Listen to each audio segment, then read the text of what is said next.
재무정보 시스템 어펜딕스 A 객체지향 분석 및 설계에 대해서 이야기하겠습니다. object oriented 기반 방법론에 대해서 저희가 이제 공부를 하는 것인데요. 저희 재무정보 시스템 부록으로 해서 살펴보는 내용이 되겠습니다. 이 장에서 저희들이 이제 공부할 것은 이제 association이라는 개념과 클래스 다이어그램, 그 다음에 이벤트, 그리고 객체, 그리고 우리가 일반적으로 객체를 또 객체 클래스라 해서 object class라고 합니다. 그리고 operation, 그리고 sequence diagram, 또한 state, 그 다음에 state transition, 그리고 Unified Modeling Language라고 이야기하는 UML, 이 Object Oriented 객체지향 접근 방법을 따르는 이제 개념들, 위에 나와 있는 터미널로지들과 각각의 그 개념들에 대한 여러 가지 원리들에 대해서 저희가 살펴보게 될 것입니다. 여기에는 이제 Use Case Diagram이라고 그래서 심플하게 이 단순한 요구사항 모델을 작성할 수 있고요. 그 다음에 클래스 다이어그램이라고 해서 우리가 또 유스 케이스 다이어그램을 기반으로 해서 클래스 다이어그램을 이용하여서 객체 모델을 작성을 할 수가 있습니다. 그리고 상태 다이어그램, 시퀀스 다이어그램 이용해서 또 여러 가지 요구사항들의 내용을 나타내는 모델링 작업을 진행해 나갈 수가 있습니다. Object Oriented Modeling, 그러니까 결국엔 Object Oriented Analysis and Design 접근 방법인데요. 이것들을 하게 돼서 우리가 얻을 수 있는 benefit, 이점들은 우선 더욱 도전적인 문제 영역들을 다룰 수 있는 능력을 가질 수 있고요. 그 다음에 사용자, 분석가, 설계자, 프로그래머 간의 효율적인 커뮤니케이션이 가능하게 된다라고 하는 거죠. 그리고 분석이나 설계, 프로그래밍 결과들의 재사용성, 그러니까 reusability를 확대할 수 있습니다. 이런 객체지향 접근 방법에 기반을 해서 분석, 설계, 프로그래밍을 진행하고 그걸 통해서 생성된 모델들 간의 consistency, 그러니까 일치성을 확보해 나가는 게 가능하다라고 하는 거죠. 객체지향 시스템 개발 생명주기, Object Oriented System Development Life Cycle은 우선 분석, 설계, 구현, 다시 말하면 Analysis, Design, Implementation 각 단계를 통해서 우리가 Object, 객체라고 불리는 시스템 요소들을 점진적으로 개발해 나가는 활동들로 구성된 프로세스, 이것이 Object Oriented System Development Life Cycle입니다. 이 개발 초기 단계에서 만들어진 모델은 굉장히 좀 추상적인, abstract 되어진 형태로 되어져 있는데요. 이 모델이 점진적으로 개선되어져 감에 따라서 보다 구체화되어지는 형태가 됩니다. 구체화된 형태의 모델로 발전을 해 나간다라고 하는.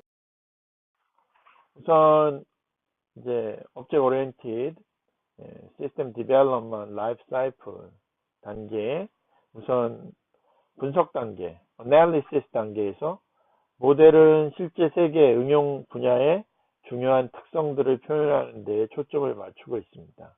그래서 이 모델은 이제 implementation, 이제 구현 내역하고 상관없이 어떤 기능 역할을 구체화할지 그런 것들이 이 단계에서 나타나게 됩니다. 그 다음 단계인 이제 설계, 디자인 단계로 가게 되면 이제 분석 모델이 개선되고 환경에 맞도록 조정이 될 수 있도록 해놓은 게 디자인, 설계 단계가 됩니다. 그리고 이제 implementation, 구현 단계로 넘어가게 되면 이 설계안이 프로그래밍 언어나 데이터베이스 관리 시스템을 이용해서 실제적으로 이제 구현이 되어지게 되는 형태, 그런 형태로 가게 된다라고 보시면 됩니다.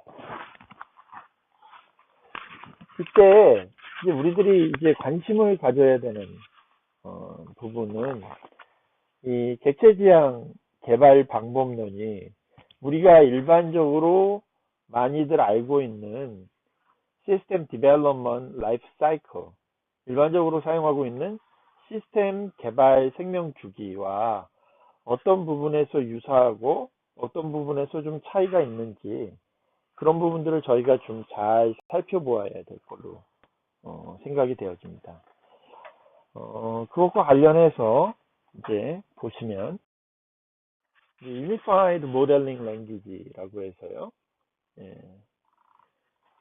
소프트웨어 시스템뿐만 아니라 비즈니스 모델에 대해서도 설계자가 구성 요소들을 규정하고 가시화하고 구축할 수 있도록 도와주는 표기법, 이게 UML이 됩니다.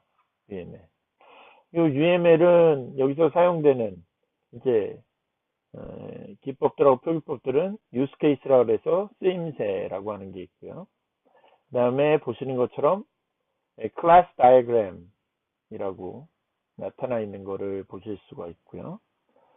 그 다음에 이제 상태 다이어그램, 스테이트 다이어그램이라고 하는 것이 있습니다. 스테이트 다이어그램.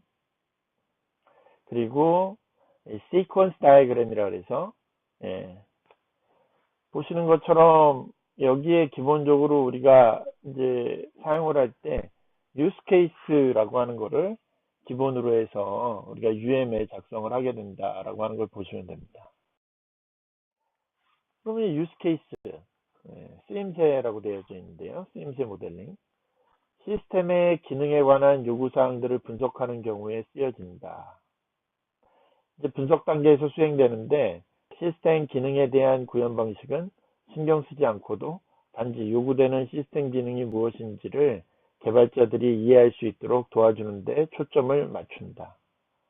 그래서 이 쓰임새 유스 케이스는 액터에 의해 시작되는 행위들의 순서를 표현하게 된다.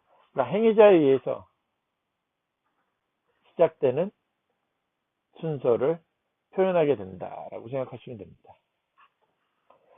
이 행위자 액터는 시스템과 인터랙션하는, 그러니까 상호작용하는 외부의 엔터티. 우리가 이제 일본적으로 외부 엔터티, 외부 객체를 작성을 해서 나타내는 것처럼, 요 유스케이스 그리고 UML에서는 액터라는 게 있고요. 액터가 결국에 시스템과 상호작용하는 외부 객체가 되어집니다. 외부 객체. 그래서 이 유스케이스는 시스템의 전체 기능성, complete functionality로 표현하게 됩니다. 이 유스케이스는 다른 유스케이스와 릴레이션십을 가질 수 있습니다. 관계성을 가질 수 있다. 그래서 쓰임새는 다른 쓰임새와 관계성을 가질 수 있고, 이 쓰임새는 다른 쓰임새를 활용할 수도 있다. 결국 use case가 other use case를 활용할 수 있다라고 하는 겁니다. 활용할 수 있다.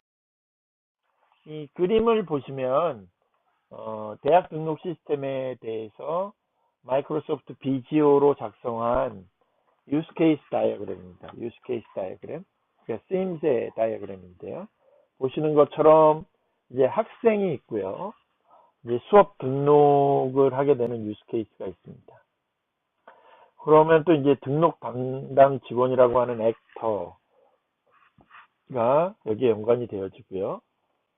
그리고 또 학생은 또 이제 등록 고지라고 하는 use case하고 연관이 되어지는데, 이때는 회계사무국, 회계사무국에서 근무하는 직원이나 회계사무국에서 등록 고지와 연관이 되어지겠죠. 근데 이 수업 등록은 보시는 것처럼 특별 수업 등록하고 이수되지 않은 선수 과목이 같이 연관이 되어지게 됩니다. 그리고 이 특별 수업 등록 같은 경우에 이 감독자가 연관이 되어지는 형태. 숫자 1이 나타나는 걸 보실 수가 있는데, 이 숫자 1은 보시는 것처럼 그 관계되는 액터가 개수가 어떻게 되는지를 나타내는 게 그 숫자 1 형태로 해서 나타내게 됩니다. 그래서 객체 모델링, 클래스 다이어그램, 객체, 오브젝트는 응용 영역에 관해 잘 정의된 역할을 가지고 있으며 상태, 행위, 식별성을 가지고 있는 객체다. 우리가 일반적으로 얘기하는 이제 오브젝트라고 하는 게 말씀드린 것처럼 상태, 행위, 식별성이 있다라고 하는 겁니다. 그러면 여기서 얘기하는 상태, 스테이트는 뭐냐? 오브젝트의 특성들, 이 특성들은 속성들과 관계성들인데요. 이 특성들과 그 특성들이 가지고 있는 값들을 포함하는 조건이 스테이트가 되어집니다. 그러니까 객체의 특성들과 그 특성들이 가지고 있는 값들을 포함하는 조건을 우리가 스테이트라고 한다. 그래서 이제 비헤이비어라고 하는 행위는 객체가 행동하고 반응하는 방식, 이게 비헤이비어다. 행위는 객체가 행동하고 반응하는 방식이다. 그래서 객체 클래스, 오브젝트 클래스 같은 경우는 공통의 구조와 공통의 행위를 공유하는 객체들의 집합, 공통의 구조와 공통의 행위를 공유하는 객체들의 집합, 이게 바로 오브젝트 클래스, 객체 클래스가 되어진다라고 보시면 됩니다.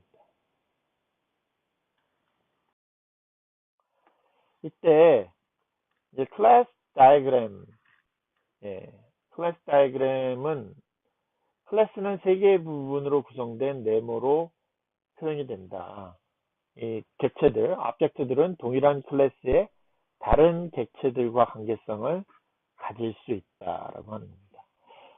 이제 우리가 일반적으로 얘기했던 이제 오브젝트보다 클래스가 좀 더 이제 상위의 개념으로 여러분들이 생각을 하시면 되는데요. 것처럼 이제 객체 다이어그램, 오브젝트 다이어그램에서 주어진 클래스 다이어그램과 대응되는 인스턴스들의 그래프, 인스턴스 다이어그램이라고도 한다. 객체는 두 개의 구획을 가진 사각형으로 표현이 되어지는데, 오퍼레이션, 클래스의 모든 인스턴스들에 의해 제공되는 기능 또는 서비스, 이게 오퍼레이션이고요. 그 다음에 캡슐화, encapsulation, 우리가 이거를 information hiding 혹은 data hiding이라고도 이야기를 하는데요. 객체의 내부적인 구현 내역들을 외부의 시선으로부터 숨기는 기법, 이게 이제 encapsulation, 캡슐화라고 합니다. 캡슐화. 이 그림에서 보시는 것처럼 Unified Modeling Language 클래스 다이어그램과 객체 다이어그램입니다. 그래서 두 개의 클래스를 보여주는 클래스 다이어그램이 위에 있고요. 밑에 있는 게 두 개의 객체를 보여주는 객체 다이어그램입니다. 그래서 보시는 것처럼 위에 학생, 과목 이렇게 쓰여져 있는 게 클래스의 이름이 되고요. 이제 속성 리스트를 보시면 이 학생의 속성이 이름, 생일, 학년, 주소, 전화번호 이런 것들이 학생의 속성이 되고요. 과목의 속성은 과목 코드, 과목 이름, 학점 시수 이런 것들이 과목의 속성이 되어집니다.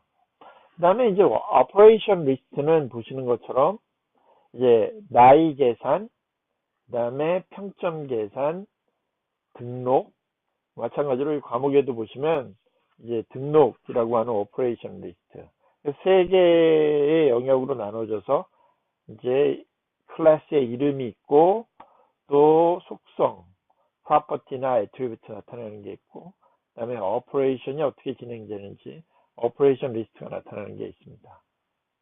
그래서 B는 보시면 메리 존스 학생, 이건 객체인데요. 두 개의 객체. 이름은 메리 존스, 생일은 보시는 것처럼 1978년 4월 15일, 이제 학년은 3학년, 뭐 이렇게 해서 object가 나타나죠. 쉽게 얘기하면 위에 클래스가 상위 개념이라고 아까 말씀드렸지만 클래스가 있고 클래스 밑에 이제 object가 있어서 object는 그거에 어떻게 보면 이제 인스턴스와 같은 형태로 여러분들 살펴보시면 되고요. 이제 MIS 385라고 하는 게 과목 클래스에 딸린 object인데요. 이 과목 코드는 MIS 385고요. 과목 이름은 데이터베이스 관리론, 학점은 3학점. 이런 식으로 해서 이제 클래스 다이어그램에 나타나는 클래스에 그것과 연관되어지는 각각의 인스턴스와 같은 object들이 있다라고 하는 걸 보실 수가 있습니다. 연관성 표현하기는 연관성 어소시에이션은 객체 클래스들 간의 관계성인데 차수는 바이너리, 그러니까 유너리, 바이너리, 터너리 또는 그 이상의 n너리로 해서 여기 엔진이라고 되어져 있는데요. 나타날 수 있고요.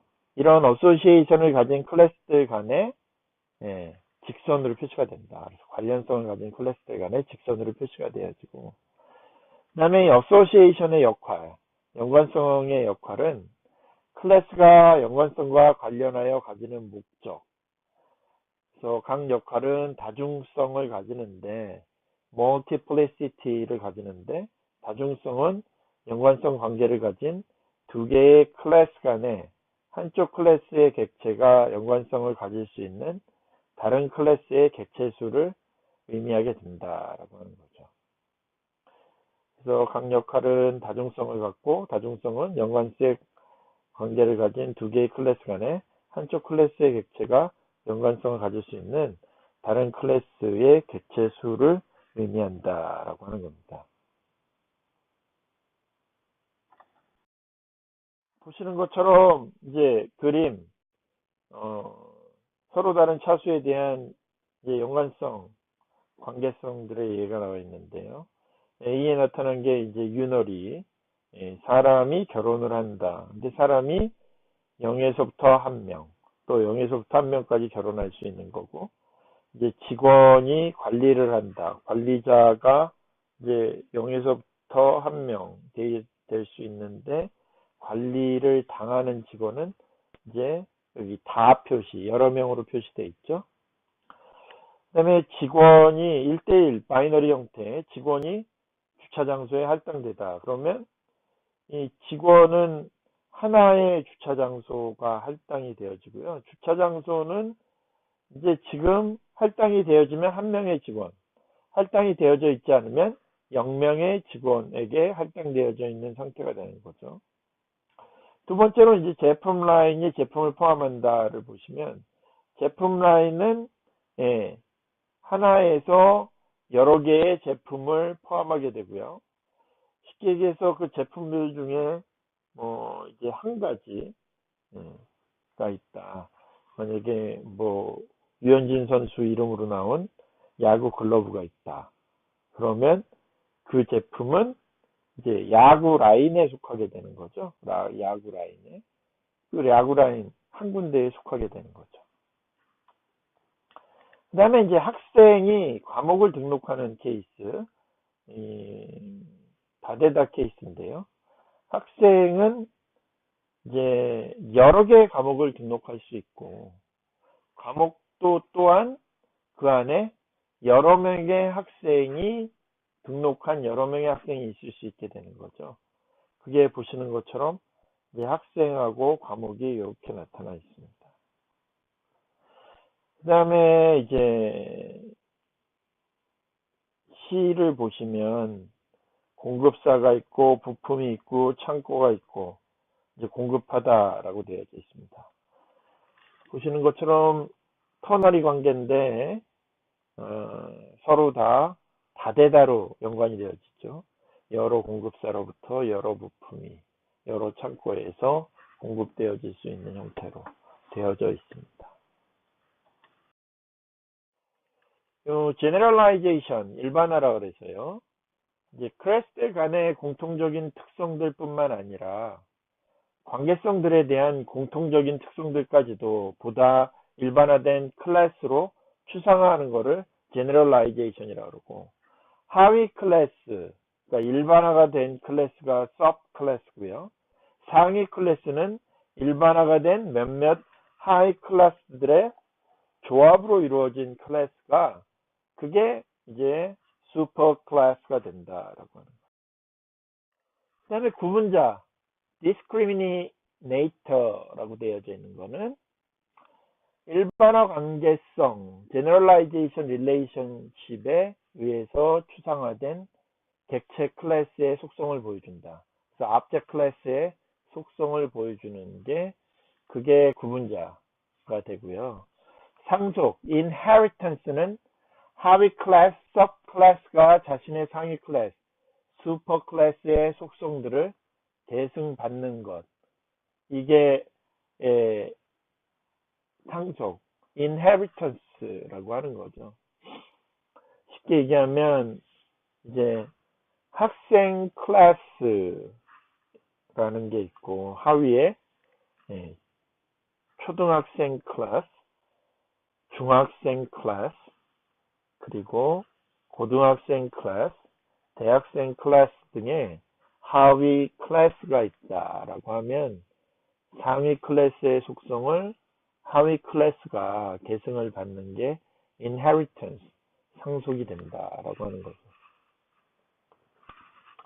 그 다음에 이제 추상 클래스, abstract class는 자신이 직접적으로 연결된 인스턴스들을 가지지 않고 자신의 하위 클래스가 직접적으로 연결된 인스턴스들을 가질 수 있는 클래스.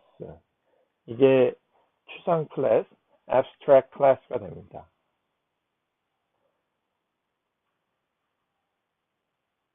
그 다음에 이제 유형 클래스라고 하는 거는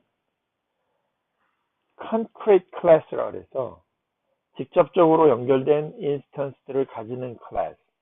그게 concrete class. abstract class는 직접적으로 연결된 인스턴스를 가지지 않고 자신의 하위 클래스가 직접적으로 연결된 인스턴스들을 가질 수 있는 클래스. 이게 abstract class, 추상 클래스가 되는 거예요. 보시는 것처럼 이제 employee라고 하는 클래스가 있고요. 그 밑에는 hourly employee, 그 다음에 salaried employee, 그 다음에 consultant라고 하는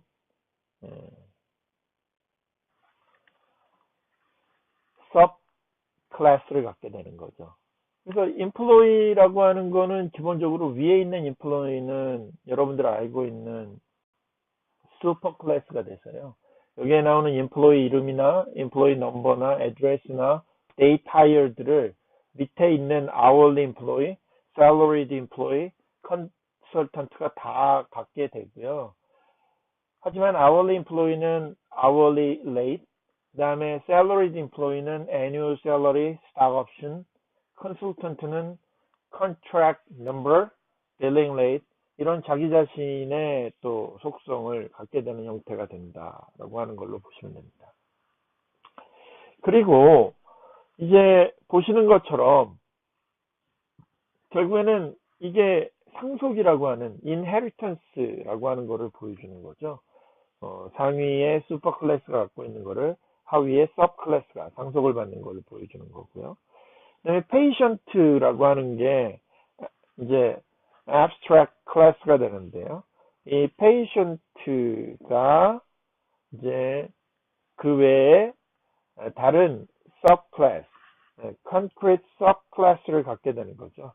그래서 outpatient나 residential patient라고 하는 concrete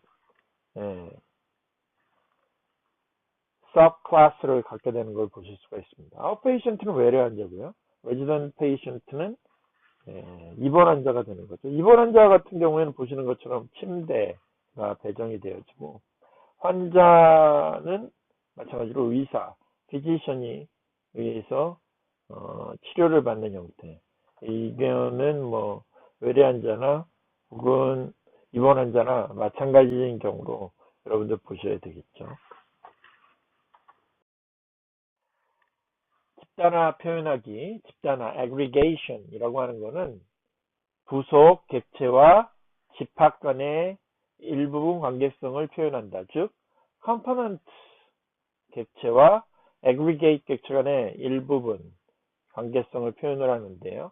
예를 들어서 개인용 컴퓨터라고 하는 거는 CPU, 모니터, 키보드 등등으로 구성되어져 있게 된다라고 하는 겁니다.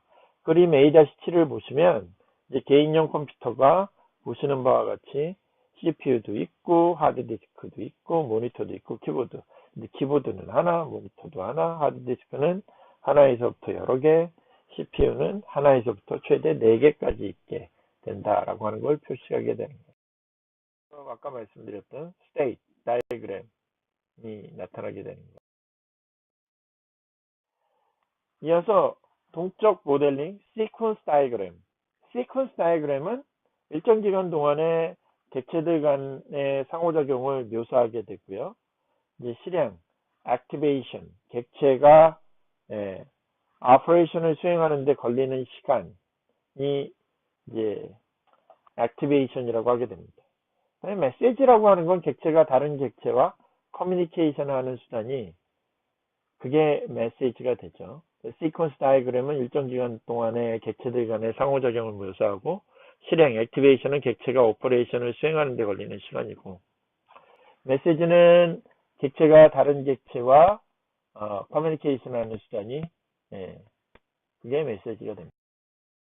그 중에서 이제 동기 메시지, 싱크로너스 메시지라고 하는 건 수신 객체가 호출 객체로부터 받은 오퍼레이션을 완료하기 전까지 호출 객체가 새로운 오퍼레이션을 시작하지 않고 기다려야 하는 메시지 유형이 이게 싱크로너스 메시지, 동기 메시지가 되고요. 단순 메시지, 심플 메시지는 단순히 송신 객체에서 수신 객체로 의사소통에 대한 자세한 기술 없이 통제 내용만 알리는 메시지. 이게 심플 메시지, 단순 메시지가 됩니다.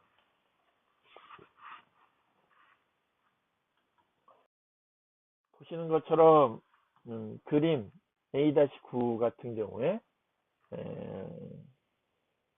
sequence diagram for class registration scenario with prerequisite이라고 되어 있는데 이제 선수 과목이 있을 때 그 과목 수강 신청을 하는 거에 대한 이제 sequence diagram입니다. 순서를 나타내는 sequence diagram인데요. 여기 보시면 registration window가 있고요. 오픈이 되면 이제 enter class, student class가 돼서 registration entry가 있습니다.